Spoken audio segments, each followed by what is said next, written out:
Coming up on Mountain News this morning, it is primary election day in Kentucky. We'll hear from some candidates who spent time in our region yesterday. And with polls getting ready to open in less than 30 minutes, we hear from an expert about how technology is helping prevent voter fraud. Dedicated to Eastern and Southern Kentucky, this is WYMT Mountain News this morning. Good morning to you. It's 5:30 on your Tuesday. It is election day. I'm Dakota Makris. Good morning to you. Let's head over to Brandon for a look at that forecast. And Brandon, if people are going to head out to the polls for primary election day in about 30 minutes, if they're early birds, they might be all right, correct? Yeah, they have to dodge the raindrops in some areas, but yeah, for the most part, I think you'll be okay before lunchtime. But after lunchtime, no guarantees at that. Let's take a look at live pinpoint Doppler radar, and you see a few little spotty showers out there moving out of Laurel County, going through parts of southern Clay County into parts of southern Leslie County, southwestern Leslie County. So just be aware of that. Moving out of southwest Virginia too, still some over into Dickinson County this morning, but otherwise everybody fairly dry to start us off. Well, there's a look at those showers just to the south of Manchester, kind of riding along the Knox and Clay line going into Leslie County there this morning, and then coming out of Dickinson County back over toward Castlewood and back over toward Bristol and Abingdon in southwest Virginia. A little bit of rain overnight in Whitesburg, 63 down that way this morning. A very mild start to the day, and we're seeing those temperatures all over the board there in the upper 50s and low 60s, except for Monticello, hanging out at 70 this morning. 57 Moorhead, the cool spot out there this morning. Not very cool, but again, you see a lot of low to mid 60s out there right now. First Alert weather app is going to be a handy tool to have today, so make sure you've got it for warnings and alerts. We'll see those severe thunderstorms start to pick up a little bit later today, and we've got a big risk. We're going to talk about how the severe risk scale there, all modes of severe weather on the table. We'll talk more about that and break it down here in just a little bit. Dakota? All right, Brandon, thank you. Republican candidates for governor spent the final full day of the campaign making their last-minute pitch to voters. One of those, Somerset Mayor Alan Keck. He made a few stops in eastern Kentucky yesterday. Our Olivia Calfee caught up with Keck during one of his stops in the mountains. Somerset Mayor and GOP gubernatorial candidate Alan Keck made eastern Kentucky stops in London, Manchester, Pikeville, and Jackson on Monday. As Keck makes his last-minute pitch for governor, he says it is important for him to meet with voters close to home. Often people in eastern Kentucky feel neglected or left out. I know specifically, with the recent issues, that has been the case. They feel left behind. That's not going to be the case for me if I'm governor. And I feel like, we're going to end the day kind of where it started, right here at home. Keck says his authenticity sets him apart from the 11 other GOP candidates, as well as his business mindset. We're bringing business sense of urgency to government. We did that in the city of Somerset. We've been on a rocket ship. We've transformed that community. I know if I take that executive experience to Frankfort, we can turn Kentucky around. If elected governor, he shared 2 issues at the top of his list. We're going to solve this workforce crisis. We've got to get more people back to work. We call it sliding scale benefit, where we take care of the working poor instead of paying those unwilling to work. The other thing, though, is we're going to push pro-family policies. I want Kentucky to be the leader in America, not just in pro-life policy, but pro-family policies, where families are getting off to the right start. And he says even if the election does not go his way, I'm going to walk through the doors of City Hall really proud to serve Somerset either way. My intentions will be to help the nominee if it's not me. I hope that it is me, but there's a lot of work to be done. That was Olivia Calfee reporting. Meanwhile, one candidate who also made stops in the mountains Monday says he's not looking at pre-election predictions before the results come in. State Auditor Mike Harmon is one of many people in the GOP primary race for governor. He says past races have taught him to not look at polls, but rather rely on his campaigning. Polling really hasn't been accurate for years and years and years, but like back in 2015, it was a general, not a primary, but in that particular race, the last poll they did, I was down 9, but I won by 4, so there's a 13-point swing. Harmon says he will support any candidate that wins. He used the analogy iron sharpens iron to say the candidates are making each other better. Other GOP candidates for governor leading in the polls: Attorney General Daniel Cameron, former UN Ambassador Kelly Craft, and Agriculture Commissioner Ryan Quarles campaign in other parts of the state on Monday. Secretary of State Michael Adams expects between a 10 to 15% voter turnout for the primary election. According to unofficial numbers from his office, about 72,000 Kentuckians took advantage of no excuse early voting. That's down about 19% from last year. Requests for absentee ballots is also down about 40%, with about 18,000 people requesting a ballot. Secretary Adams says about 30% of requested absentee ballots have not been returned. They must be received by county clerks by 6 o'clock tonight. And if you have not yet cast your ballot, the polls will open at 6 a.m. to 6 p.m. The Secretary of State's website reminds voters that you will need a valid photo ID.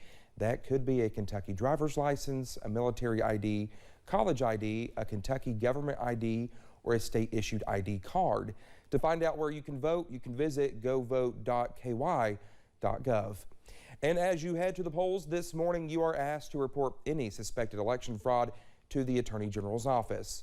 Dr. Stephen Voss says election fraud used to be a serious issue more than 100 years ago, but technology and records have improved, cutting down on fraud. You'll find examples of someone who cast a vote they weren't supposed to cast, or somebody who voted twice, but nowhere near at the level that it would influence all but like a tie vote.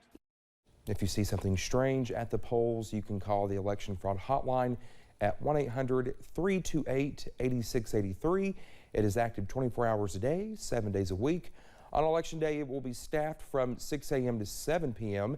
The same time the polls are open. Of course, the polls close here in the East at 6 p.m. Prosecutors will review any tips submitted. WYMT will have all your election results as they come in. We will have reaction from the campaign headquarters of the major candidates in the governor's race. You can also follow along on WYMT.com and, of course, the WYMT News app. In other news, 5 law enforcement officers from the mountains will come home with a big award later this week. Last Friday, the National Association of Police Organizations held its 30th annual Top Cops Awards dinner in Washington, D.C. as part of National Police Week. During the ceremony, Kentucky State Police Trooper Billy Ball, Floyd County Sheriff's deputies Christopher Hall, Darren Lawson, and Dusty Newsom, along with Prestonsburg Police Officer Dennis Hutchinson, were honored. They were the only 5 officers from the state of Kentucky to win. All were involved in the deadly ambush in Floyd County last summer. Several Eastern Kentucky officers are among those being honored in Washington, D.C. as part of National Police Week. Last week, 5th District Congressman Hal Rogers recognized the 5 fallen officers from Laurel and Floyd counties for their heroism. Here's what Kentucky Senior Senator Mitch McConnell had to say about those we lost. Like many in my home state, I'm thinking especially of the Kentuckians we lost in the line of duty this past year. As we honor officers in Kentucky and across the country who've been injured or killed in the line of duty, I know my colleagues join me in thanking the peace officers who continue to run toward danger to keep us safe.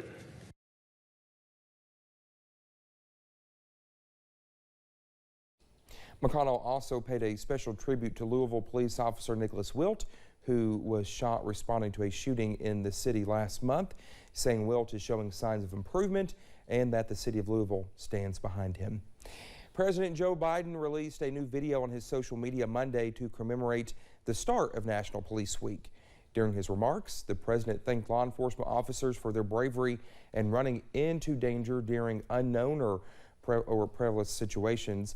He also acknowledged the pain of families who have lost a loved one in the line of duty, encouraging them to find purpose in their pain. We thank our law enforcement community and recognize the heroism, selflessness, and absolute courage of officers all across America. Every day you pin on that shield and walk out the door, running toward danger to keep the rest of us safe. Being an officer isn't just what you do, it's who you are. You serve, protect, defend, and represent the best in all of us. The president also touted his administration's work to help law enforcement officers, saying the answer is not to defund the police, but to provide them with the resources and training to be the partners and protectors of the communities they need to be. Meanwhile, the president has named his pick for the new director of the National Institutes of Health, Dr. Monica Bergnali. She currently serves as director of the National Cancer Institute. In a statement, the president called her a world-class physician scientist. He said her, quote, vision and leadership will ensure NIH continues to be an engine of innovation and improve the health of Americans. If confirmed, she would succeed acting NIH Director Dr. Lawrence Tabak. He has been in the role since Francis Collins retired at the end of 2021.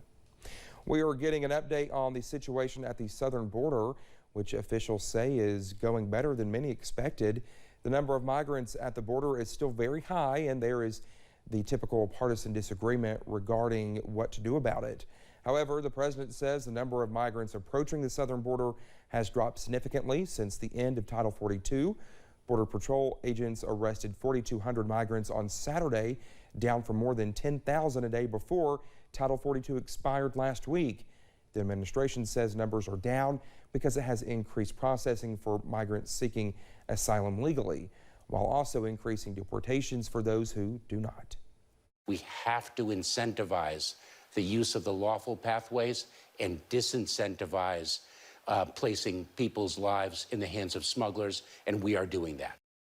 Monday, dozens of migrants not eligible to stay in the U.S. boarded an Immigration and Customs Enforcement flight from Alexandria, Louisiana, back to Honduras.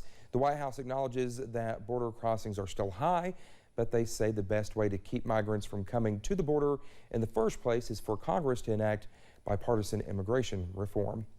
Well, coming up on Mountain News, a familiar face is taking over for a departing longtime judge on a popular singing show.